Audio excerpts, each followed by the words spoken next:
সহিহ মুসলিম শরীফের হাদিস কিতাবুল ঈমানের মধ্যে হাদিসটা এসেছে, ক্বালা সামিতু রাসূলুল্লাহি সাল্লাল্লাহু আলাইহি ওয়াসাল্লাম ইয়াকুলু আশহাদু আল্লা ইলাহা ইল্লাল্লাহ ওয়া আন্না মুহাম্মাদার রাসূলুল্লাহি হারামাল্লাহু আলাইহিন নার। হযরত আব্দুল্লাহ ইবনে সামিত রাদিয়াল্লাহু তাআলা আনহু বলেন, আমি রাসূল কারীম সাল্লাল্লাহু আলাইহি ওয়াসাল্লামকে বলতে শুনেছি, যে ব্যক্তি সাক্ষ্য দিবে যে আল্লাহ ছাড়া কোনো মাবুদ নাই, নিশ্চয় হযরত মুহাম্মদ সাল্লাল্লাহু আলাইহি ওয়াসাল্লাম আল্লাহ তাআলার প্রেরিত রাসূল, হারামাল্লাহু আলাইহিন নার, আল্লাহ রাব্বুল আলামিন ওই ব্যক্তির জন্য জাহান্নামকে হারাম করে দিবেন। বলেন সুবহানাল্লাহ, আর আস্তে বলেন, একটু জোরে বলেন সুবহানাল্লাহ। হারামাল্লাহু আলাইহিন নার, ছোট্ট আমল না? লা ইলাহা ইল্লাল্লাহ, এতটুক যে পড়বে আল্লাহ রাব্বুল আলামিন তার জীবনের কি করবেন, তার জন্য জাহান্নামের আগুনকে কি করে দিবেন, হারাম করে দিবেন। সাক্ষ্য দিয়া লা ইলাহা ইল্লাল্লাহ ওয়া আন্না মুহাম্মাদার রাসূলুল্লাহ, এতটুক যে পাঠ করবে তার জন্য জাহান্নামের আগুন হারাম। বলেন সুবহানাল্লাহি ওয়া বিহামদিহি। আসসালামু আলাইকুম। আল্লাহ রাব্বুল আলামিন পবিত্র কুরআনুল কারীমের সূরাতুল আরাফের 96 নম্বর আয়াতে কারিমার মধ্যে আল্লাহ রাব্বুল আলামিন ইরশাদ করেন, ওয়ালাউ আন্না হালাল কুরআমানু ওয়াত্তাকাউ লাফাতাহনা আলাইহিম বারাকাতিম মিনাস সামাই ওয়াল আরদ। আল্লাহ রাব্বুল আলামিন ইরশাদ করেন, যদি নগরবাসী এলাকাবাসী যদি আমার প্রতি ঈমান আনতো এবং আমাকে ভয় করত, তাহলে আমি আল্লাহ রাব্বুল আলামিন আসমান এবং জমিনের মধ্যে তাদের জন্য বরকতের দরজা খুলে দিতাম। সুবহানাল্লাহি ওয়া বিহামদিহি। কি বলতেছেন? যদি নগরবাসী এলাকাবাসী যদি আমি আল্লাহ রাব্বুল আলামিনের প্রতি ঈমান আনতো এবং আমাকে ভয় করত, তাহলে আমি আল্লাহ রাব্বুল আলামিন আসমান এবং জমিনের মধ্যে তাদের জন্য বরকতের দরজা খুলে দিতাম। সুবহানাল্লাহ। সুতরাং এই আয়াতে কারিমার দ্বারা আমরা বুঝতে পারতেছি যে বরকতের একমাত্র চাবি হলো আল্লাহ রাব্বুল আলামিনের প্রতি ঈমান আনা এবং আল্লাহ রাব্বুল আলামিনকে কি করা, ভয় করা। সারা দুনিয়ার মানুষ যদি আল্লাহ রাব্বুল আলামিনের প্রতি পরিপূর্ণ ঈমান আনতো এবং আল্লাহ তাআলাকে যদি ভয় করত, তাহলে আল্লাহ রাব্বুল আলামিন তাদের কি করতেন, তাদের ওই বরকত নিয়ে, রিজিক নিয়ে, কোনো কিছু নিয়ে তাদের কি করা লাগতো না, কোনো চিন্তা করা লাগতো না। আল্লাহ রাব্বুল আলামিন তাদের জন্য বরকতের দরজা খুলে দিতেন। সুবহানাল্লাহি ওয়া বিহামদিহি। যার ঈমান নেই তার আমল হলো মরিচিকার মতো। কিসের মতো? মরুভূমিতে মরিচিকার সমতুল্য। মরুভূমিতে কোনো মানুষ যদি পানি তালাশ করে, পানি পাওয়া যায়? যেমন পানি পাওয়া যায় না, মরুভূমিতে যেমন পানি পাওয়া যায় না, ঈমান ছাড়া কোনো ব্যক্তি আল্লাহর কাছে নাজাত পাবে না। কি পাবে না? সুতরাং ঈমান ছাড়া আমল মরিচিকার মতো। কিসের মতো? মরিচিকার মতো। সুতরাং ঈমান দামি। কি দামি বলেন? ঈমান দামি। ঈমান মানে কি? কালিমা। ঈমান মানে কি বলেন? কালিমা।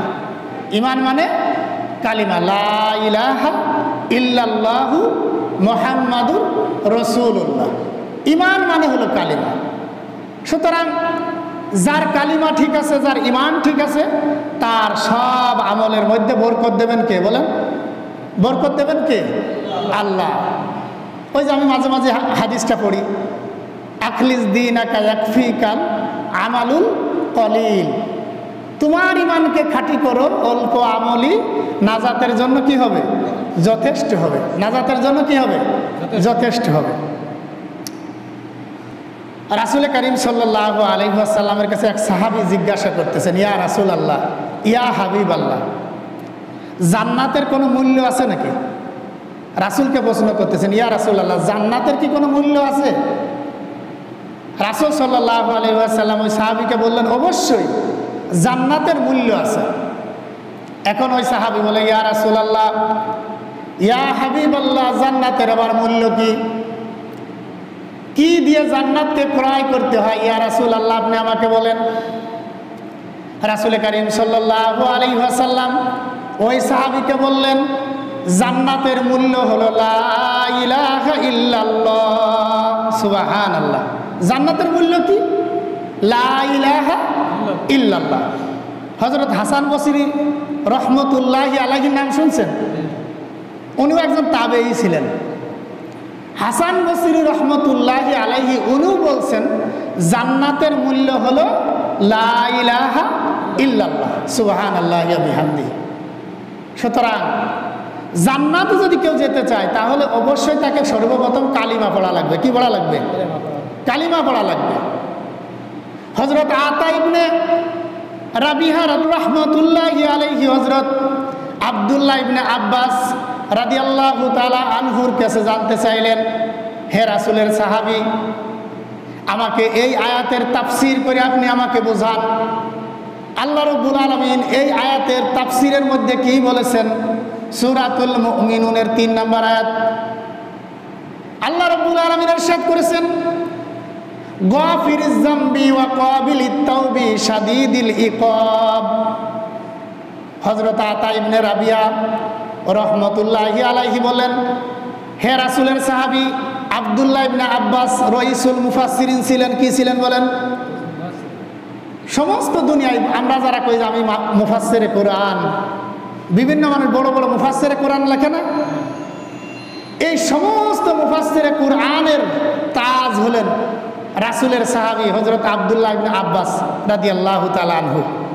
এই আব্দুল্লাহ ইবনে আব্বাস রাদিয়াল্লাহু তাআলা আনহুর কাছে জানতে চাচ্ছেন, হে রাসূলের সাহাবী, এই সূরাতুল মুমিনুনের যে 3 নম্বর আয়াতে কারিমা আল্লাহ রাব্বুল আলামিন বলছেন গাফিরিজ যামবি ওয়া কাবিলিত তাওবি শাদীদিল ইকাব। এই আয়াতের ব্যাখ্যায় আল্লাহ রাব্বুল আলামিন কি বলেছেন, কি বোঝাতে চেয়েছেন? এর সরল অর্থ হচ্ছে আল্লাহ রাব্বুল আলামিন তাদের গুনাহকে মাফ করে দিবেন, তাদের তাওবা কবুল করবেন। আবার আল্লাহ রাব্বুল আলামিন শাস্তি দানে অত্যন্ত কঠোর, শাস্তি দানে অত্যন্ত কঠোর। এই আয়াতের ব্যাখ্যা তো আমি বুঝতে পারলাম না। হে আব্দুল্লাহ ইবনে আব্বাস, আপনি এই আয়াতের ব্যাখ্যাটা একটু আমাকে বুঝাবেন। তখন আব্দুল্লাহ ইবনে আব্বাস রাদিয়াল্লাহু তাআলা আনহু এই আয়াতের ব্যাখ্যা করলেন। কি ব্যাখ্যা করলেন? গাফিরুজ যামবি লিমান ক্বালা লা ইলাহা ইল্লাল্লাহ। হযরত আব্দুল্লাহ ইবনে আব্বাস রাদিয়াল্লাহু তাআলা আনহু বললেন, আল্লাহ রাব্বুল আলামিন তার জীবনের সমস্ত গুনাহকে মাফ করে দিবে। লিমান ক্বালা লা ইলাহা ইল্লাল্লাহ, যে আল্লাহর বান্দা বান্দি পড়েছে লা ইলাহা ইল্লাল্লাহ, আল্লাহ রাব্বুল আলামিন তাদের জীবনের সমস্ত গুনাহকে মাফ করে দিবেন। সমস্ত গুনাহকে কি করে দিবেন? মাফ করে দিবেন। এই যে ব্যাখ্যাটা বললাম, কালেমা পড়লে আল্লাহ রাব্বুল আলামিন জীবনের গুনাহ মাফ করে দেয়, এর একটা বাস্তব একটা হাদিস আছে। একদিন নবী করিম সাল্লাল্লাহু আলাইহি ওয়াসাল্লাম সাহাবীদেরকে এই হাদিসটা পড়ে শোনালেন। রাসূল করিম সাল্লাল্লাহু আলাইহি ওয়াসাল্লাম বললেন, হে আমার সাহাবীরা, তোমরা শোনো, যে ব্যক্তি মৃত্যুর পথযাত্রী, মুমূর্ষু অবস্থা, প্রাণবায়ু বের হয়ে যাবে অবস্থা, ওই ব্যক্তির পাশে বসে বসে তোমরা বেশি বেশি করে কালেমা পড়তে থাকো। বলেন সুবহানাল্লাহ। সাহাবা একরামগণ বললেন, ইয়া রাসূলুল্লাহ, ইয়া হাবিবাল্লাহ, কালেমা পড়লে লাভটা কি? রাসূল করিম সাল্লাল্লাহু আলাইহি ওয়াসাল্লাম বললেন, মৃত্যুর পথযাত্রী মুমূর্ষু ব্যক্তির পাশে বসে যদি বেশি বেশি করে পড়া হয় লা ইলাহা ইল্লাল্লাহ, আল্লাহ রাব্বুল আলামিন ওই মৃত্যুর পথযাত্রী ওই ব্যক্তির জীবনের সমস্ত গুনাহকে বিলীন করে দেন। সুবহানাল্লাহ। কি করে দেন? সমস্ত গুনাহকে বিলীন করে দেন। যদিও সে পড়তে না পারে, যদিও সে অনেক সময় মুমূর্ষু, পড়তে পারে না, জুবান বন্ধ হয়ে গেছে, ওর পাশে বসে কালেমার তালকিন দিতে থাকেন। কি দিতে থাকেন? লা ইলাহা ইল্লাল্লাহ, লা ইলাহা ইল্লাল্লাহ। এই কালেমা বেশি বেশি করে পড়তে থাকেন। তাহলে মৃত্যুর পথযাত্রী ওই ব্যক্তির গুনাহ বিলীন হয়ে যাবে। সাহাবা একরামগণ বললেন, ইয়া রাসূলুল্লাহ, ইয়া হাবিবাল্লাহ, কোনো ব্যক্তি যদি জীবিত থাকাকালীন বেশি বেশি করে পড়তে থাকে লা ইলাহা ইল্লাল্লাহ, লা ইলাহা ইল্লাল্লাহ, তাহলেও কি তার জীবনের সমস্ত গুনাহ বিলীন হয়ে যাবে? রাসূল করিম সাল্লাল্লাহু আলাইহি ওয়াসাল্লাম বললেন, হে সাহাবী, তাহলে তো তার জীবনের সমস্ত গুনাহ বিলীন হয়ে যাবে। সুবহানাল্লাহি ওয়া বিহামদিহি। বলে যে যদি সে জীবিত থেকে সশরীরে সে যদি বারবার করে পড়তে থাকে লা ইলাহা ইল্লাল্লাহ, তাহলে তো তার জীবনের সমস্ত গুনাহ বিলীন হয়ে যাবে। সুবহানাল্লাহ। সুতরাং কালেমার এত দাম। সহিহ মুসলিম শরীফের হাদিস কিতাবুল ঈমানের মধ্যে হাদিসটা এসেছে, ক্বালা সামিতু রাসূলুল্লাহি সাল্লাল্লাহু আলাইহি ওয়াসাল্লাম ইয়াকুলু আশহাদু আল্লা ইলাহা ইল্লাল্লাহ ওয়া আন্না মুহাম্মাদার রাসূলুল্লাহি হারামাল্লাহু আলাইহিন নার। হযরত আব্দুল্লাহ ইবনে সামিত রাদিয়াল্লাহু তাআলা আনহু বলেন, আমি রাসূল করিম সাল্লাল্লাহু আলাইহি ওয়াসাল্লামকে বলতে শুনেছি, যে ব্যক্তি সাক্ষ্য দিবে যে আল্লাহ ছাড়া কোনো মাবুদ নাই, নিশ্চয় হযরত মুহাম্মদ সাল্লাল্লাহু আলাইহি ওয়াসাল্লাম আল্লাহ তাআলার প্রেরিত রাসূল, হারামাল্লাহু আলাইহিন নার, আল্লাহ রাব্বুল আলামিন ওই ব্যক্তির জন্য জাহান্নামকে হারাম করে দিবেন। বলেন সুবহানাল্লাহ। আর আস্তে বলেন, একটু জোরে বলেন সুবহানাল্লাহ। হারামাল্লাহু আলাইহিন নার, ছোট্ট আমল না? লা ইলাহা ইল্লাল্লাহ এতটুক যে পড়বে আল্লাহ রাব্বুল আলামিন তার জীবনের কি করবেন? তার জন্য জাহান্নামের আগুনকে কি করে দিবেন? হারাম করে দিবেন। সাক্ষ্য দিয়া লা ইলাহা ইল্লাল্লাহ ওয়া আন্না মুহাম্মাদার রাসূলুল্লাহ, এতটুক যে পাঠ করবে তার জন্য জাহান্নামের আগুন হারাম। বলেন সুবহানাল্লাহি ওয়া বিহামদিহি। সুতরাং ইয়াকিনের সাথে কোনো ব্যক্তি যদি কালিমা পড়ে, আল্লাহ রাব্বুল আলামিন তার জন্য জান্নাত লিপিবদ্ধ করে দেন। কি লিপিবদ্ধ করে দেন? জান্নাত। ইয়াকিনের সাথে পড়তে হবে। কালেমা তিন প্রক্রিয়ায় পড়তে হয়, তাকরার বিল লিসান, তাসদিক বিল জিনান, আমাল বিল আরকান। জবান দিয়ে বারবার বলা, বিশ্বাস স্থাপন করা, আমলে পরিণত করা। এই তিন ভাবে যদি কোনো ব্যক্তি কালিমা পড়ে, আল্লাহ রাব্বুল আলামিন তাকে জান্নাতে প্রবেশ করাবেন। সুবহানাল্লাহি ওয়া বিহামদিহি। রাসূল করিম সাল্লাল্লাহু আলাইহি ওয়াসাল্লাম বললেন, মান ক্বালা লা ইলাহা ইল্লাল্লাহু দাখালাল জান্নাহ, আল্লাহর যে বান্দা বান্দিরা পড়বে লা ইলাহা ইল্লাল্লাহ, আল্লাহ রাব্বুল আলামিন তাদেরকে জান্নাতে দাখিল করবেন। সুবহানাল্লাহ। তাদেরকে কি করবেন? জান্নাতে দাখিল করবেন। রাসূল করিম সাল্লাল্লাহু আলাইহি ওয়াসাল্লাম হযরত আনাস ইবনে মালিক রাদিয়াল্লাহু তাআলা আনহু থেকে হাদিসটা বর্ণিত। রাসূল করিম সাল্লাল্লাহু আলাইহি ওয়াসাল্লাম বললেন, একদিন জিবরাইল আমার কাছে একটি আয়াতে কারিমা পাঠ করতে করতে নেমে আসলেন। একটি আয়াতে কারিমা আসমান থেকে পাঠ করতে করতে নেমে আসলেন। আয়াতে কারিমাটা কি? সূরাতুল ইব্রাহিমের আয়াতে কারিমা। যে আয়াতে কারিমাটা পাঠ করতে করতে জিবরাইল আসমান থেকে আমার কাছে নেমে আসলেন।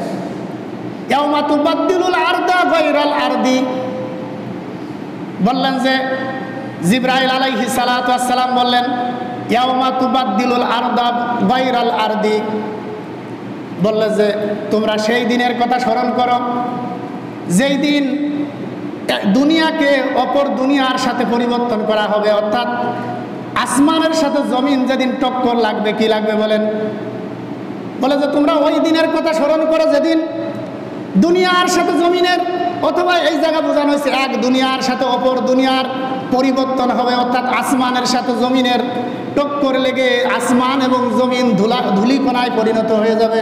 অর্থাৎ কিয়ামতের দিবসের কথা বলতে বলতে নেমে আসলেন যে তোমরা ওই দিনের কথা স্মরণ করো, বারাজুলিল্লাহিল ওয়াহিদিল কাহ্হার, যেদিন মহান প্রভু পরাক্রমশালী আল্লাহ রব্বুল আলামিন অত্যন্ত রাগান্বিত অবস্থায় যেদিন কি করবেন?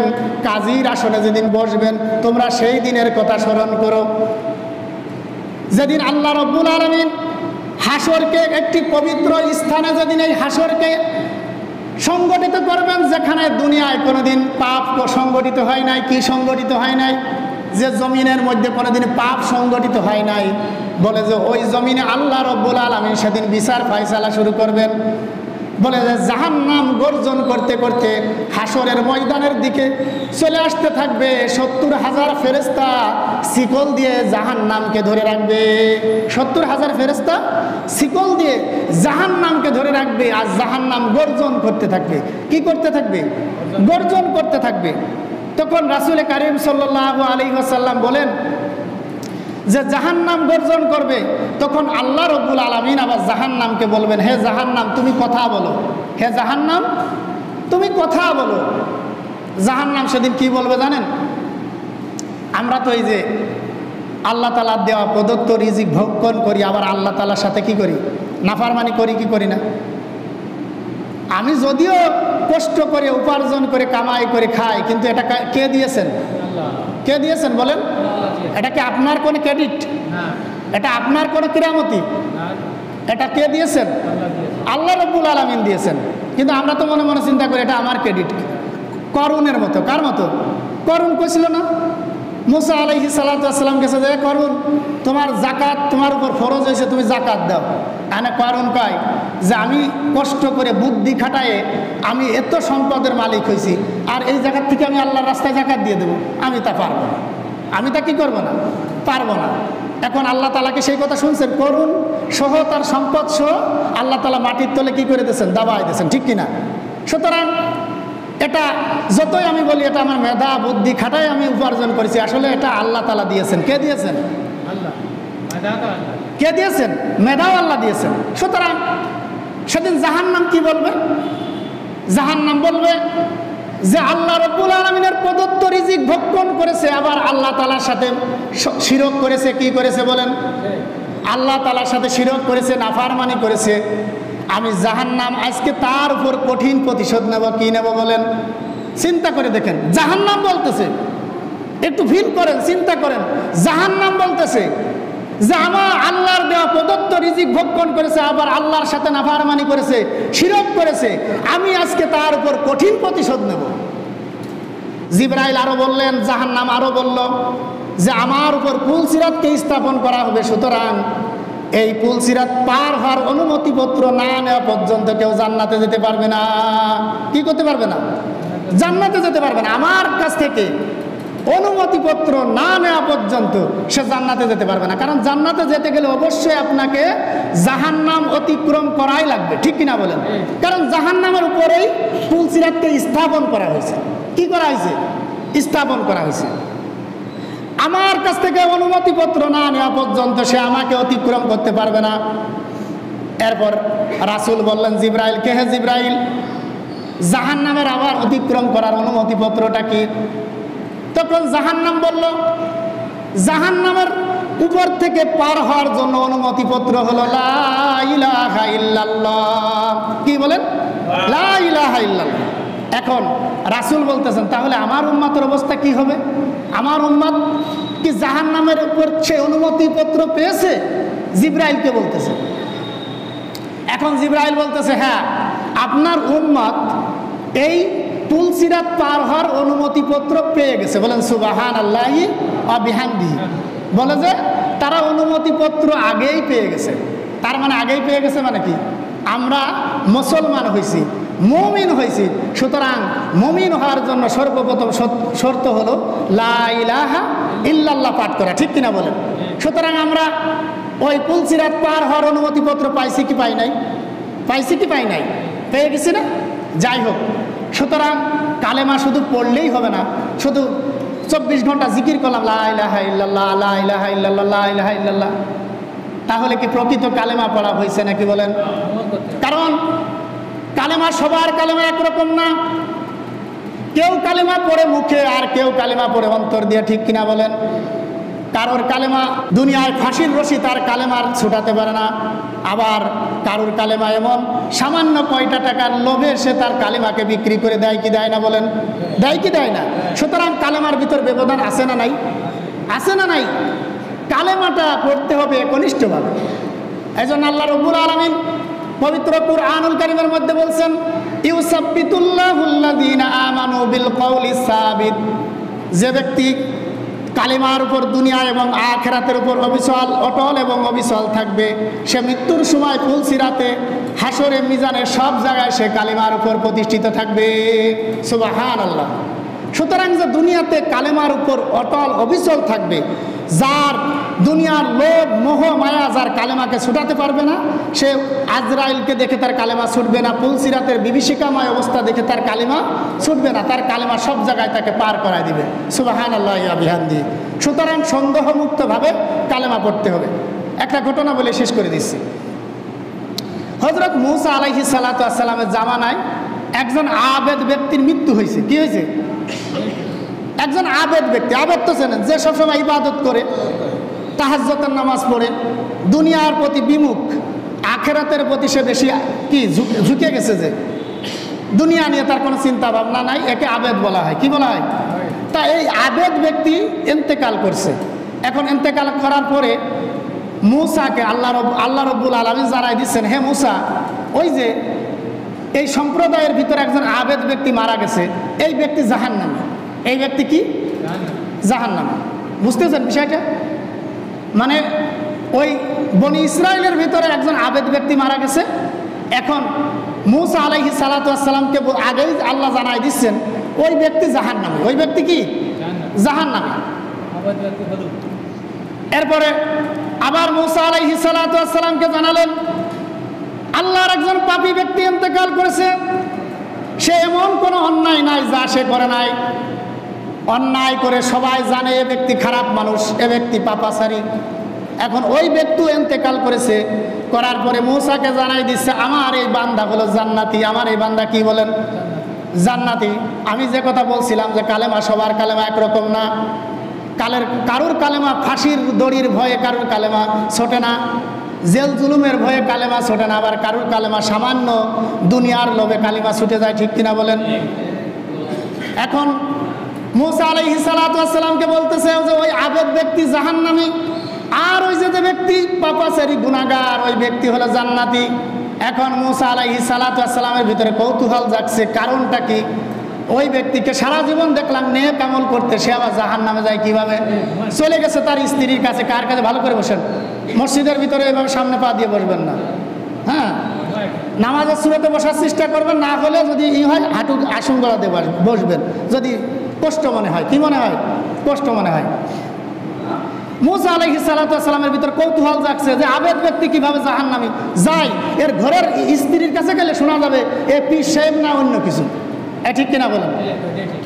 ঘরের স্ত্রী তো জানে যে আমি ভালো মানুষ না খারাপ মানুষ, কে জানে? কারণ তো দুনিয়ার মানুষ তো জানে যে আমি পীর সাহেব, সামনে তো ভালোই তো বেড়াই, কিন্তু স্ত্রী তো জানে আমার ভিতরে ভালো গুণ আছে না খারাপ গুণ আছে। ঠিক কিনা? এখন মূসা আলাইহিস সালাতু ওয়াস সালাম ওই আবেদ ব্যক্তির স্ত্রীর কাছে গেছে, তার ওয়াইফের কাছে যাই বলতেছে যে আপনার স্বামী কেমন মানুষ ছিল? মানে স্ত্রী কয় যে ভালো মানুষ ছিল। কি মানুষ ছিল? ভালো মানুষ ছিল। আপনি তো জানেনই সে একজন আবেদ মানুষ, সবসময় ইবাদতে মশগুল থাকতো। না, আমরা জানি যে সে ভালো মানুষ ছিল, কিন্তু তার ব্যাপারে ঘোষণা আসছে যে সে জাহান্নামী। তার অন্য কোনো বদখাসলাত, কোনো খারাপ গুণ আছে কিনা আমাকে বলেন। এখন ওই আবেদের স্ত্রী কয় তার তো সব গুণই ভালো ছিল, কিন্তু যখন সে রাতের বেলায় যখন সে বিছনায় যেত, যাওয়ার পরে সে একটা কথা বলতো। কি কথা বলতো?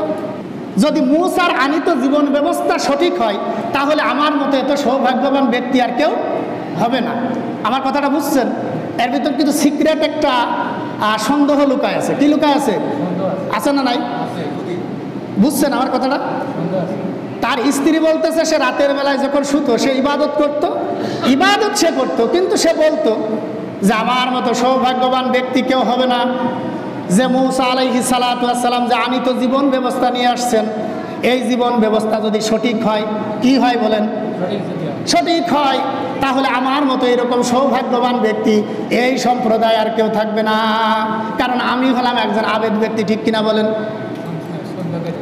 এরপরে মূসা আলাইহিস সালাতু ওয়াস সালাম ওই পাপী ব্যক্তির বাড়িতে গেছে, তার স্ত্রীকে যে বলতেছে আপনার স্বামী কেমন মানুষ ছিল আমাকে একটু বলেন। তার স্ত্রী বলে, আপনি তো জানেন সে একজন গুনাহগার ব্যক্তি ছিল, সে সব সময় পাপ কাজ করত, পাপ কাজের মধ্যে সব সময় ডুবে থাকতো, সুতরাং আপনি তো ভালো করে জানেন। বলে যে না, তার অন্য কোনো ভালো গুণ আছে কিনা সেইটা আমাকে বলো, সে অন্য কোনো ভালো কোনো নেক আমল করতো কিনা সেইটা আমাকে বলো। এখন ওই গুনাহগার ওই ব্যক্তির স্ত্রী বলতেছে, আমার স্বামী যখন রাতের বেলায়, যখন সারাদিন গুনাহ করে, যখন রাতের বেলায় যখন বিছনায় আসতো, তখন সে একটা কথা বলতো। কি কথা বলতো? যে লা ইলাহা ইল্লাল্লাহ আলহামদুলিল্লাহি রাব্বিল আলামিন বিমা জা বিহি মূসা আলাইহিস সালাতু ওয়াস সালাম। আল্লাহ তাআলার দরবারে হাজার হাজার শুকরিয়া, আল্লাহ ছাড়া কোনো মাবুদ নাই।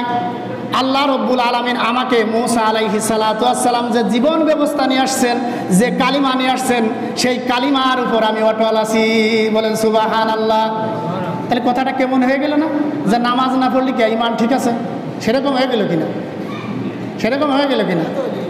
যে গুনাহ করে তারপরে রাতের বেলা এসে কি করে? সে সাক্ষ্য দেয়। মানে আগের জামানায় তো মূল বিষয় ছিল সাক্ষ্য দিয়া। কি দিয়া বলেন? সাক্ষী দিয়া। এরকম নামাজ